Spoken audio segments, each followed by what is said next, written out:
এবাৰ বম্বেত 2টা কানাড়া গান গাবলৈ গৈছিলে টি-চিৰ ষ্টুডিঅ'ত। 3টা গানেই গাবলৈ মাতিছিলে তেওঁ, কানাড়া চিনেমাৰ গান। লগত ময়ো গৈছিলোঁ, মই এনেই গৈছিলোঁ, মই বম্বে বেলেগ কাৰণত যাওঁতে তেওঁ লগতে তেওঁ ঘৰৰ পৰা লৈ গৈছিলে।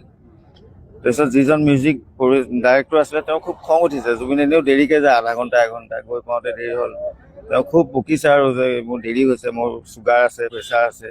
জুবিনে সুধিলে আপুনি কেইটাত শুৱে? কৈছে মই 12টাত যাব লাগে। আমি গৈ পাওঁতে 9:30 হ'লেই, মানে আঢ়ৈ ঘণ্টা সময় আছে, 3টা গান গাবলৈ আছে। তেওঁ কৈছে মই আপোনাৰ 12টাত ৰিলিজ কৰি দিম, মই কথা দিলোঁ আপোনাক। তাৰপিছত গান শুনিলে, 3 নম্বৰ গানটো শুনি ক'লে যে এইটো গান মোৰ ভইচৰ গান নহয়, এইটো আপুনি চানক গোৱাই দিব, এই 2টা মই গাম। এই কথা বতৰা পাতি পিজ্জা চিজা খাই গান গাবলৈ সোমাওঁতে 10টা বাজিলে।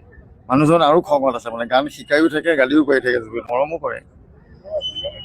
তাৰপিছত আমি বাহিৰলৈ ওলাই আহি হঠাৎ ভিতৰত সোমাই গৈছোঁ, কি হ'ল, গান হৈ গ'ল। মানে 1 ঘণ্টাত 2টা কানাড়া গান, কানাড়া ভাষা শিকি তেওঁলোকৰ প্ৰনাউন্সিয়েশ্যন কৈ সুৰ শিকি 2 ঘণ্টাত গান গায়। তেতিয়া মিউজিক ডাইৰেক্টৰজনে ধেমালিকে কৈছিলে যে তই মোতকৈ যদি ডাঙৰ হ'লিহেঁতেন মই তোৰ ভৰি ধোৱা পানী অলপ লৈ গ'লোহেঁতেন ঘৰলৈ, কিন্তু তই মোতকৈ বহুত সৰু। তেখেত বয়সস্থ আছিল, গতিকে সেই তেনেকুৱা এজন মানুহ আছিল। এনেধৰণৰ বহু স্মৃতিয়ে আচলতে দোলা দি সদায় থাকিব, সকলোৰে মনত থাকিব। কিন্তু অনাকাংক্ষিত ঘটনাটো হৈ সেইদিনা ঘটি গ'ল, যিটো কোনেও নিবিচাৰিছিলে। আৰু এতিয়া ন্যায় বিচাৰিছে সকলোৱে, কি ক'ব? ন্যায়টো দিবই লাগিব, ন্যায় দিবই লাগিব।